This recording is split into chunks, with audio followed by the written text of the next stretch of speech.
Fala galera, tudo bem? Nossa última aula sobre gêneros textuais da UFO.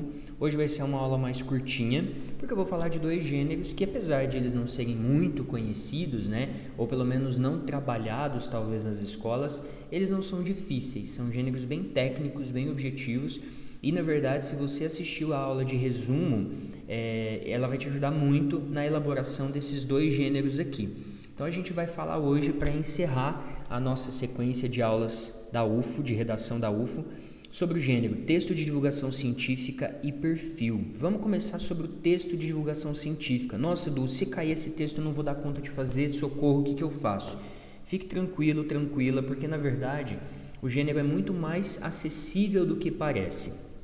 Então, o que acontece? Como o próprio nome ele já diz, esse gênero ele tem o objetivo de compartilhar com a sociedade descobertas de experimentos e ou estudos científicos. Então, esse gênero ele vai se aproximar muito de uma reportagem. Se você já leu em algum momento algum texto da Super Interessante, você sabe o que é um texto de divulgação científica, porque na maior parte dos textos que são publicados na revista, eles estão tratando de pesquisas, de estudos ou de alguma coisa que vai despertar a curiosidade das pessoas com uma linguagem que é uma linguagem muito acessível. Então, o texto de divulgação científica não espera de você a linguagem que o acadêmico, o pesquisador que está lá fazendo mestrado ou doutorado utilizaria para a elaboração do texto. Não, de jeito nenhum. Pelo contrário, é um texto em que a gente vai trazer os resultados ou informar a população sobre uma pesquisa que está sendo feita. Tá?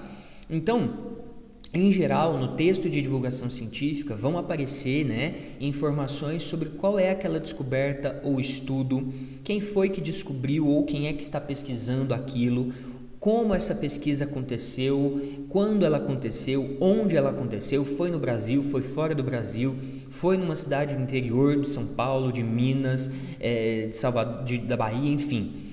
Com qual finalidade aquela pesquisa ou aquele resultado foi almejado, foi alcançado. Tá? Então, a gente vai ter um texto muito informativo, só que informativo numa perspectiva baseada na ciência.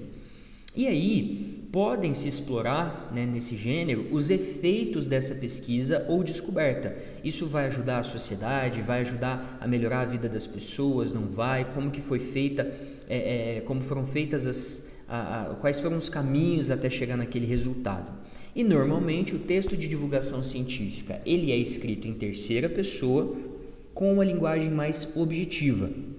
Então, por exemplo, quando a gente lê um texto da Super Interessante, a gente está se deparando com um texto de divulgação científica. Existem canais de TV que são todos para divulgar pesquisas e aspectos científicos. Então, pode ser num documentário, artigos publicados na internet, sites e ou blogs, por exemplo. Tá? Eu trouxe aqui, por exemplo, uma parte de um texto justamente da Super Interessante. Eu vou deixar a referência no final aqui dessa nossa aula, mas só para vocês verem como que a partir de uma informação super atual que aconteceu, vai vir um texto que vai informar sobre aquele episódio. Eu não sei se vocês acompanharam as Olimpíadas de 2021, mas a gente teve uma jogadora da seleção brasileira de vôlei, que é a Tandara, que ela acabou sendo suspensa por um resultado positivo de doping. E aí a Super Interessante foi lá e publicou um texto de divulgação científica explicando como é que funcionam os exames antidoping. Então essa é a manchete, é o título. Como é que funcionam os exames antidoping? A jogadora da seleção de vôlei, Tandara Caixeta, foi suspensa preventivamente por conta de resultados adversos durante as Olimpíadas. Saiba mais como a testagem acontece. Eu falei manchete, mas não é manchete, porque aqui não é uma notícia, mas é muito parecido com o texto jornalístico aqui. Então você tem, no caso, um título que é uma pergunta: como é que funcionam os exames antidoping? Porque lembrando que o objetivo central desse texto, desse gênero, é divulgar uma pesquisa ou um estudo científico. Só que aqui a Super Interessante está se valendo de uma situação que acabou de acontecer para explicar como é que funciona esse procedimento. Então aqui eu trouxe só a parte inicial do texto, depois eu deixo no finalzinho da aula a referência do site para vocês lerem o texto inteiro. Então olha lá, nesta sexta-feira, 6, a atleta da seleção brasileira feminina de vôlei, Tandara Caixeta, foi suspensa das Olimpíadas de Tóquio, depois que uma substância proibida, ostarina, foi detectada em seu teste antidoping. Por enquanto não foi analisada a contraprova do exame de urina da atleta que está trabalhando para se defender da decisão. Então ela está tentando aí provar que não havia nenhum composto ilícito no sangue. A ostarina é uma substância de ação anabolizante que aumenta a massa muscular, a força e melhora a performance física de seu usuário. Faz parte de uma classe de medicamentos que influenciam diretamente nos receptores ligados aos hormônios androgênicos, como a testosterona. Quem define quais substâncias e métodos constituem o doping, ou seja, que podem melhorar o desempenho de um atleta, é a Agência Mundial Antidoping. É por meio do Código Mundial de Antidopagem e da lista de substâncias proibidas, revisada anualmente pela WADA, que se decide quais comportamentos vão contra o espírito esportivo. Ou seja, o texto ele está explicando o que é essa substância que foi encontrada no exame de urina da Tandara e vai explicar como que são feitos os exames antidoping. Então existe aí uma agência que anualmente define quais são as substâncias que vão ser consideradas no exame antidoping. E aí o texto vai trazer algumas outras informações.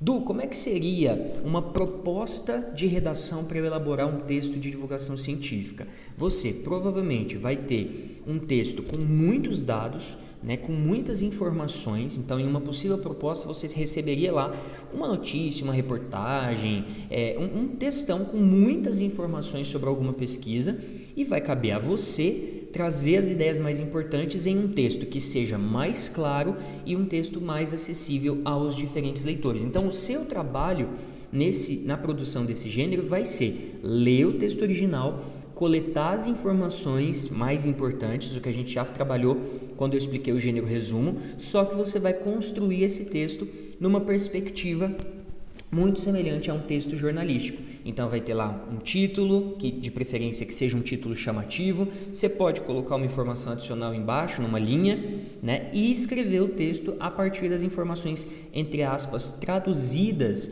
para diferentes públicos. Então o grande exercício que vai ser avaliado aí é a sua capacidade de traduzir informações mais técnicas para um texto mais acessível mesmo linguisticamente falando, certo?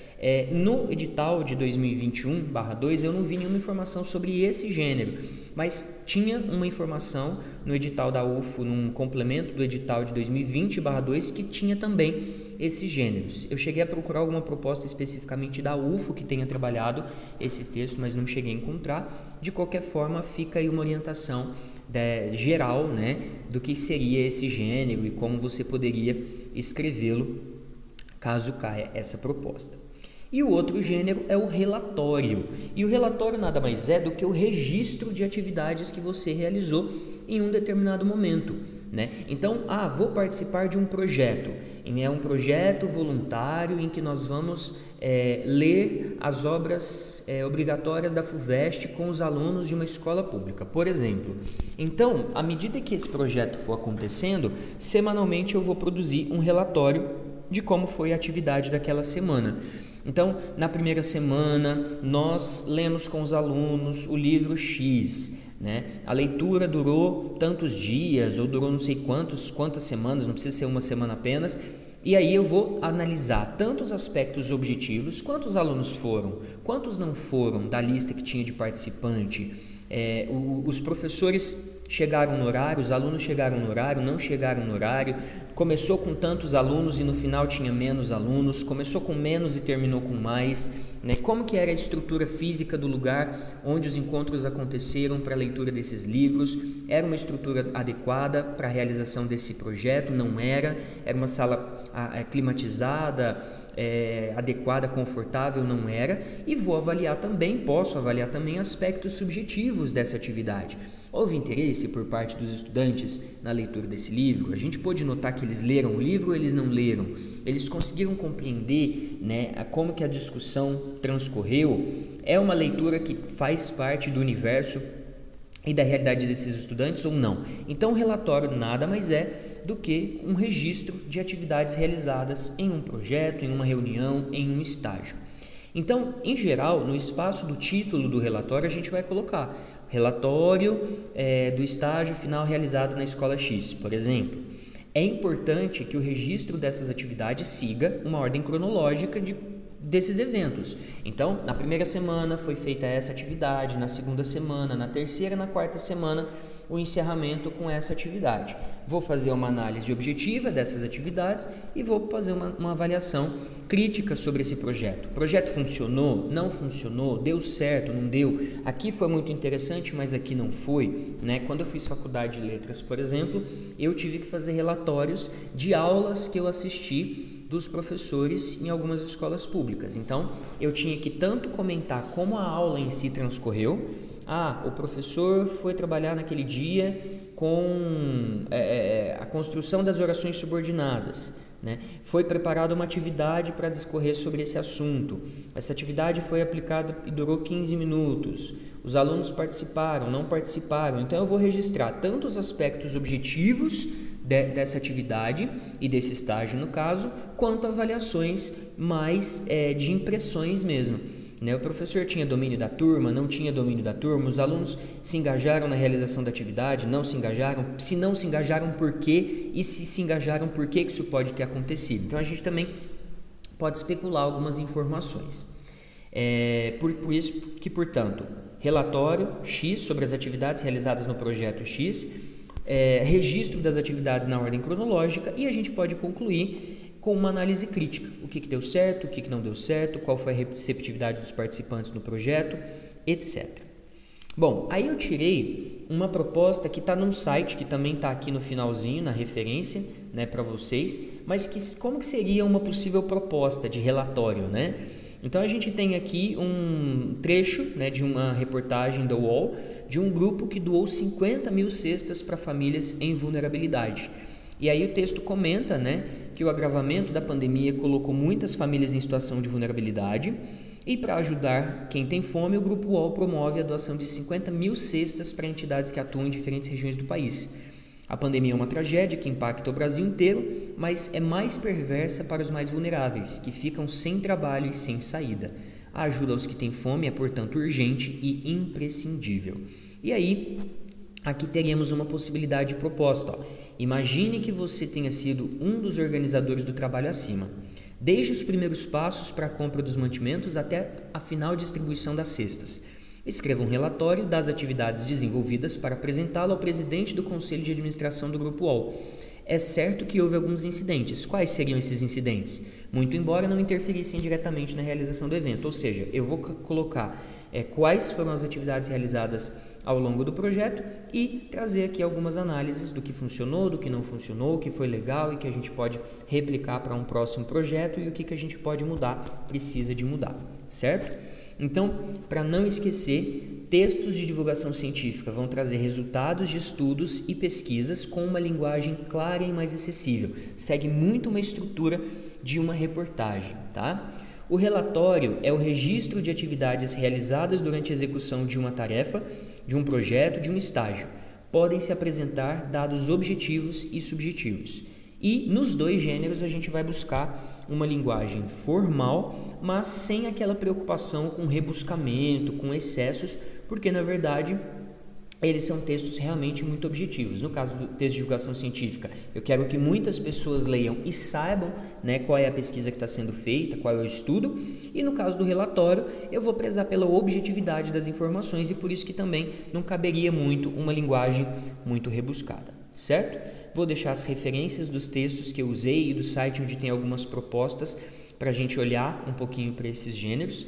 A gente acaba aqui hoje com as nossas aulas relacionadas à UFO. Espero que ela faça sentido para vocês, que vocês estudem com ela. Se vocês tiverem algum comentário, depois que fizerem a prova, quiser vir comentar aqui se essas aulas ajudaram, vamos estar aí à disposição. Um grande beijo, um abraço e até a próxima. Tchau, tchau.